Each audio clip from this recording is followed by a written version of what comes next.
We are live on Facebook. Our Wednesday webinar will gather around us people who are looking for healing with Dr. Florinela Stoianovici. Again, it will be an extremely interesting evening. Please share our webinar on all pages so that we can interact as much as possible and the doctor can answer as many questions as possible. Good evening again to a great meeting, Dr. Florinela Stoianovici. We are talking about holistic medicine and about the principles that work, but we already have many questions from those who follow us. And I want to start with a question related to the principles based on the diagnosis in holistic medicine.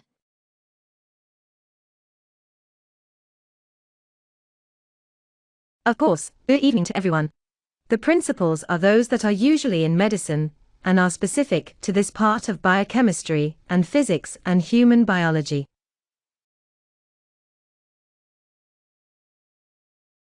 Why does a doctor need to diagnose? He needs laboratory research.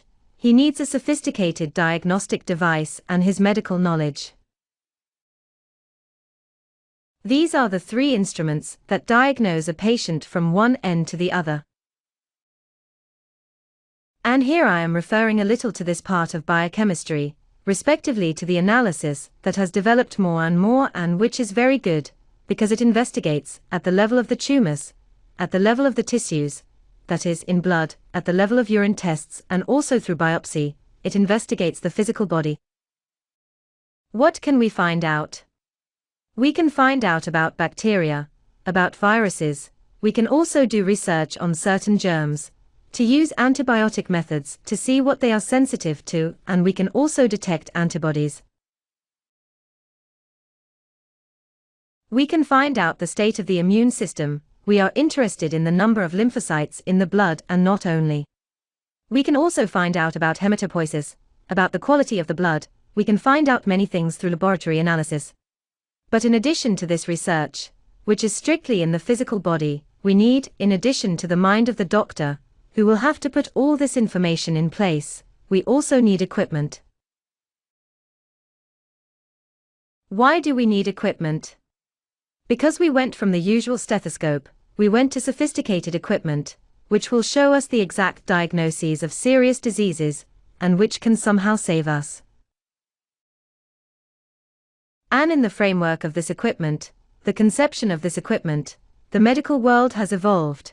The engineers who work in medicine have evolved a lot and have invented, one by one, and today we will talk about this, medical devices one by one.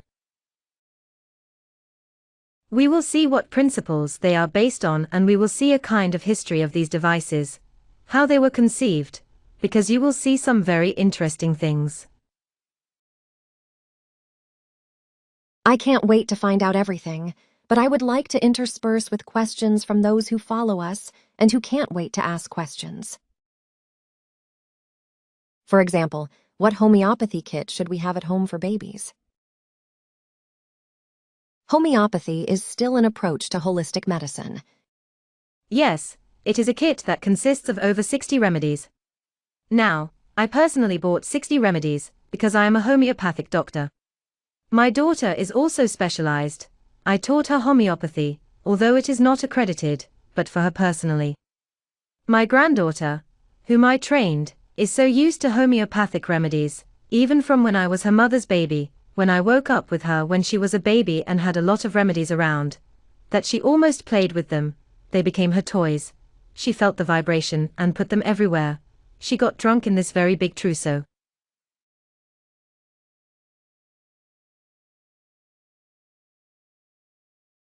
There are many remedies. Maybe we'll do a show about this, because there are a lot, there are over 60. I will probably present about 30 homeopathic remedies, but there is a lot to talk about. So, this question should be answered broadly, but in general there are remedies for emergencies at first, and then the trousseau can be extended for a lot of affections. For example, there are remedies for feces, for certain accesses to the baby's urine, and when the mother, for example, can no longer have milk, for a decrease in her milk secretion, and usually chamomile is recommended, which gives CH5 or CH7. If you can't find it, it's just as good, and a single granule is given in milk or later, when the baby grows, in the baby's water. But there are also others. Arnica montana, which is given when the baby is cold, or Aconitum napellus, which is given for the decrease of febrile, all extremely small dilutions. The smallest dilution is CH7. It's good to have APIs in the house. If the baby is a little numb, it's good to give it something like that. And there are up to 60 remedies for absolutely any problem with the baby. If it has abdominal cramps, it's called cholesyntis, CH7, CH5. If, for example, it has various problems, like vomiting, or for example, it doesn't eat, or for example, it has colds, or for example, it has a temperature. I was saying aconitum, but there are others. It depends, for example, and belladonna. If the baby has a red arm, belladonna is given. There are a number of indications, but I recommend, and we will make a show about this. I recommend that you buy homeopathy books and read in them. It is not recommended that you become specialists and recommend to others, because homeopathy is quite complicated, and I would like to recommend you to use them at home, for a few, from 30 to 50 to 60 remedies, to have them at home. And when you have a problem, it would be good to consult a specialist doctor. He will recommend you a certain remedy, and then you will access your trousseau. Until you learn to do this thing. Homeopathy, for example, gives pulsatilla, for example, for problems on the column of stoxodendron, if you are somehow older, for older children. There are a lot of remedies. Sepia, there are an extraordinary number of remedies. Let's all do trousseau and make a dedicated show on this subject, because it is very interesting. We have from all categories. I also propose a question from someone who wrote to us on the group, an old 6-year-old girl whose appearance coincides with the emotion of illness, in serious condition of a granddaughter who had cephalitis. She had an immune system.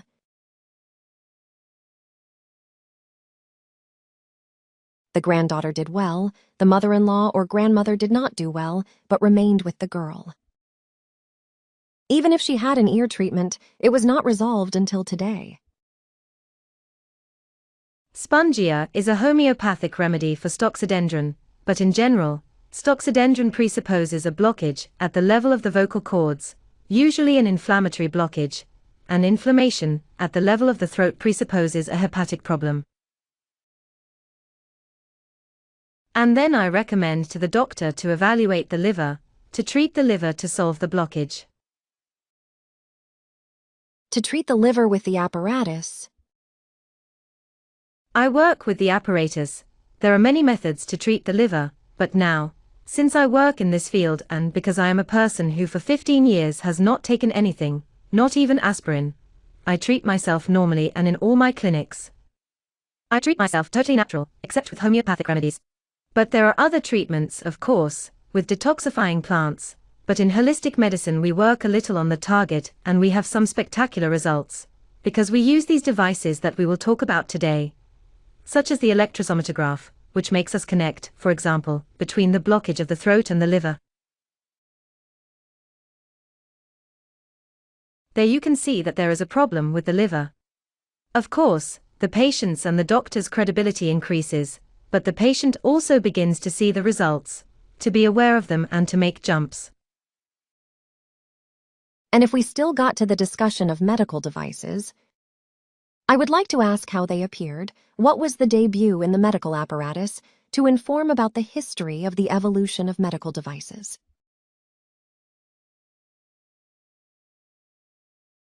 The first device that appeared was the computerized axial tomograph, or the CT scanner, and it appeared according to the principles of Newtonian physics, that is, the old ones, in which, in fact, the most important and the only one investigated was the physical body, because until today it has been investigated only the physical body. The last device that we have at our disposal, respectively the MRI, makes the transition between Newtonian physics and quantum physics.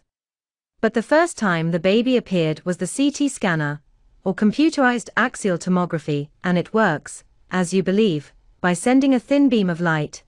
So we use X-rays on the person in question, so the person is exposed to X-rays. The fascicle, respectively, rotates 360 degrees around the patient, and accordingly, short photographs are taken of each nail. These X-rays penetrate the body, because if you remember, X-rays are also used in radiography, and for example, the nail is radiographed and the nail can be seen, it can be seen inside. And then there is a computer. You will see that the entire medical equipment has a computer with increasingly sophisticated software, and this is where the IT part comes in, which is mixed with physics and with a lot of information. So there are sophisticated softwares. And this computer, as part of the scanner, what does it do? It analyzes mathematically, very complicated, and evaluates all these photographs, and then puts them in one place and creates, what do you think? It builds a unique image that looks like an axial section through the human body, as if you cut the human body transversely, and you can see absolutely everything there. It looks like a thin slice cut through the body, and this method has revolutionized the diagnosis process in neurological diseases, which until then were not correctly diagnosed, or medicine was mixed with them, and it was possible, due to these investigations, to make some very interesting diagnoses.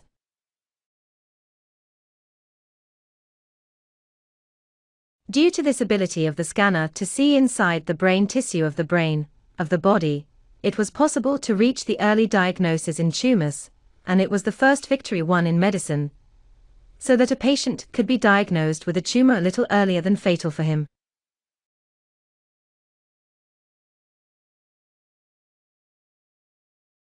But things didn't stop here. The device has become more and more complex, more sophisticated. What happened next? The PET scanner was used to study the functioning of the brain. That is, it moved on to the next stage, namely, it moved on to this physiological part. It was a very interesting approach, because it was no longer just physical, it was a little functional and a little more energetic, that is, it practically followed how the brain works, which seems to me to be a very big step, namely, as you think it was administered with glucose. You should know that it is the main fuel of the brain, and radioactive glucose was used. Basically, this glucose was radioactive. So we are talking about radioactivity, that is, we are talking about something that we cannot do very often and very much, and intravenous glucose is injected and taken over by the brain, of course.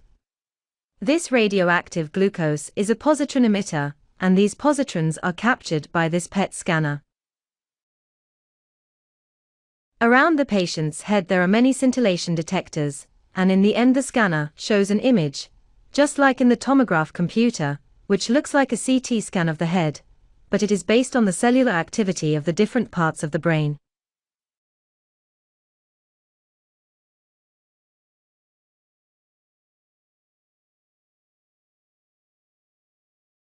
And because of this, it could be suggestive for mental illnesses for the first time, for example, for Parkinson's or schizophrenia, where the changes in dopaminergic recipes were seen, for example, or in manic depressive syndrome, and so it could be a help in psychiatry, or in the diseases that diagnosed from a mental point of view.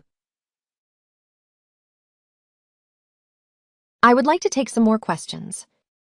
This story is very interesting, and I think everyone uses it, and I would really like to get to the current level, to the electrosomatograph that you use in holistic medicine, but I have a few more questions from those who follow us, and I am always drawn to something.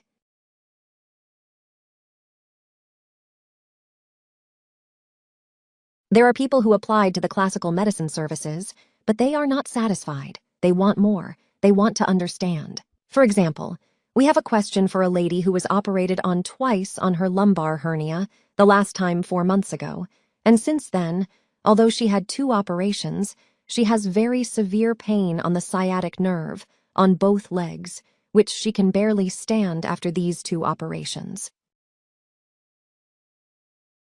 Yes, it is very important to understand that from an energetic point of view, in holistic medicine, the lumbar spine is very important, but it is coordinated by 2 organs, namely the liver and the kidney.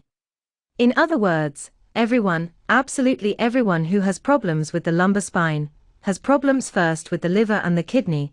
They can have energetic, they can even have good or limited analysis, but no doctor warns them that in fact the problems are elsewhere, not on the lumbar spine. And then it is possible for people like this to be either angry or afraid. We don't know where he came from, but it can be, for example, a hepatic pathology, to be some people with very high activity and who get angry easily.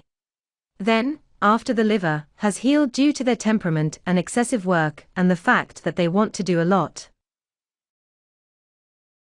usually a renal pathology appears, with a renal infection, or with calculus, or with cysts, and then the spine is affected, the blockage on the spine appears. The blockage on the spine appears due to the fact that the spine itself is a very complex structure. Let's not forget that, first of all, it has an extension of the brain inside. So what is the spine?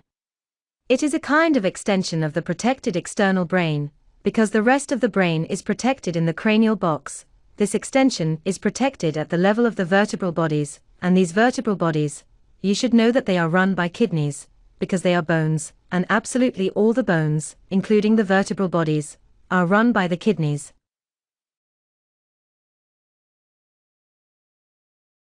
And the kidneys can lead to bone structure modifications, osteoporosis can lead, or spondylitis can appear, or calcification can appear at the level of the vertebral bodies.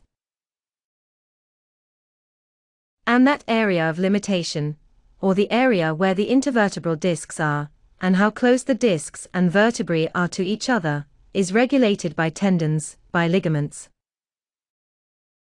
The ligaments are a system that is simply run by the liver, which makes the skeleton of the vertebral column work perfectly, without getting rid of the nerves, the cranial nerves and all kinds of nerves that come out through each hole at the level of the vertebral column.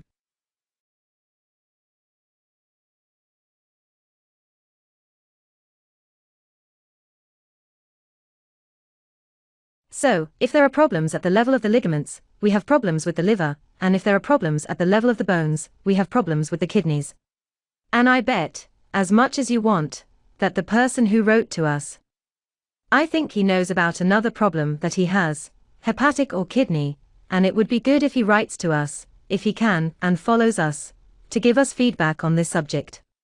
Also related to kidneys, we have the case of a patient who, for many years, since 1988, has a nephrectomy, so he has a vexed kidney. This means a straight kidney, only that last year, after many years of operation, on the existing kidney, the one that still has the left kidney, 2 small cysts appeared, and he is worried about this situation.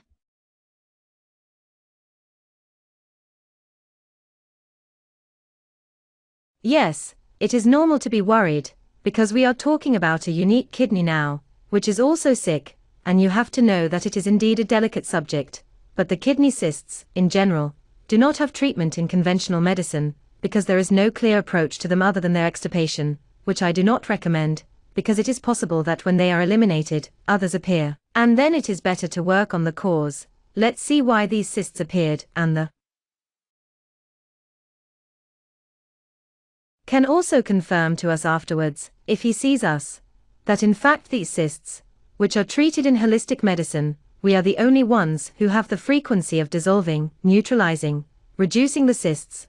There is a typical frequency for this, but I will tell you a little story about how these cysts are formed. These cysts at the level of the kidneys contain a liquid inside, that's why they are cysts. They are not empty, they contain a liquid, and in that liquid a very negative emotion is deposited, stored by the human body, by the human psyche, and this emotion is so strong that the human being considers it subconsciously, that he would die if he gave way, and then he packs it and seals it in these cysts, hoping that at some point that person will make some jumps, and will be ready to open these cysts.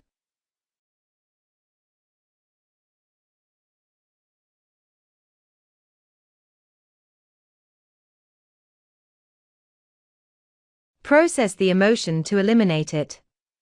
What kind of emotion is in these cysts? It is an emotion of intense fear, a kind of fear. It is something pathological. It is an emotion of fear. It is a kind of fear. It is a kind of fear. which the human being does not have to access, or if, by chance, in a given situation, he has to give way for it to leave. And this person, who has lost a kidney and now has problems with a single kidney, does not know how to work with fear. He does not know how to work with negative emotions, he does not know. He gathers them there and keeps them, he deposits them at the kidney level. This is, in fact, what needs to be done. The lesson learned is that you have to become strong. Because I don't know if it's a man or a woman, I didn't remember. It's a woman. Yes. You have to learn to be in authentic femininity. Because the woman in her authenticity is brave.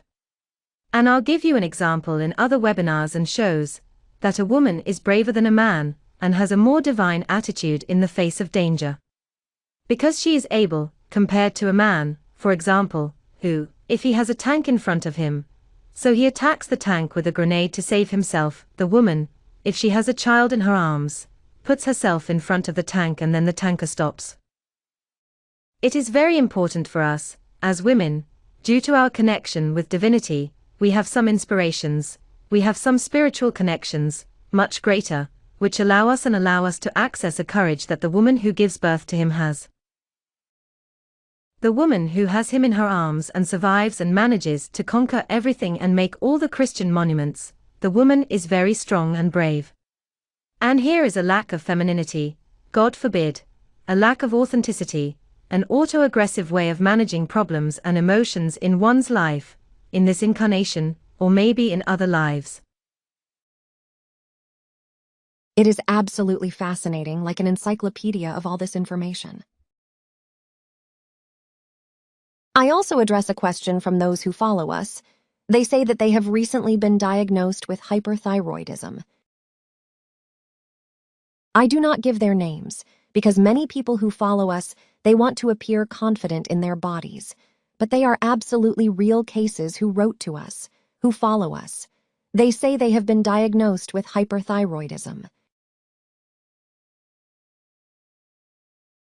I am 60 years old, I am super active, I am 158 centimeters tall, 54 kilograms. I read about the symptoms of this disease, but I can't find myself in them. And then why doesn't the thyroid work? I will explain, ladies, to understand why and how. It is very important to do things in life in a rhythm. The moment we set the rhythm, we suppose our body to make a very big effort, and then we simply exhaust it. That is, we feel like a flame that burns too fast. And the moment we enter this stage of hyperthyroidism, this thing has a great distrust in you, even if you are an extraordinary person, and usually hyperthyroidians are intelligent. They are fast and do a lot of things, but why are they in such a hurry?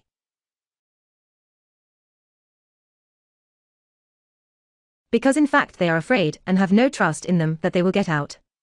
And because of this hurry hides, first of all, a lack of self-love, because they have no patience for themselves, they do not protect themselves, they do not let their body rest, they do not give themselves the time to relax, to be satisfied and to taste the achievements they have.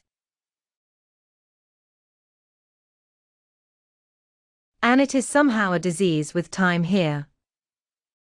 Here is a problem that you want to take more and you want to burn faster, and you are in a hurry, and usually those who are in a hurry, you know it's not good, because it shortens some things to be happy. And I recommend to the lady to work a lot in meditation, to connect with herself, because here we are talking about a lack of femininity, of authenticity, we are talking about a masculine side, in fact. And why a masculine side? To function as a man, because the lady would be masculine, because the lady is very beautiful and feminine. But we are not talking about the physical aspect here, we are talking about the emotional behavioral aspect, because there are problems in the way it is expressed, in the rhythm. And there are very slow people, and there are very fast people. It's not good to be very slow, it's not good to be very fast, any excess or minus leads to disease. And then the rush has to go into a cadence. I would recommend her to practice mentally, to adjust, to practice the rhythm. And I am a more alert person, and usually when I see that I am in a hurry, I talk to myself and say, calm down, doctor, relax, don't hurry, because there is no need, and I command myself to adjust the rhythm. These are things that depend on you and can be done by yourself, of course, with treatment and help.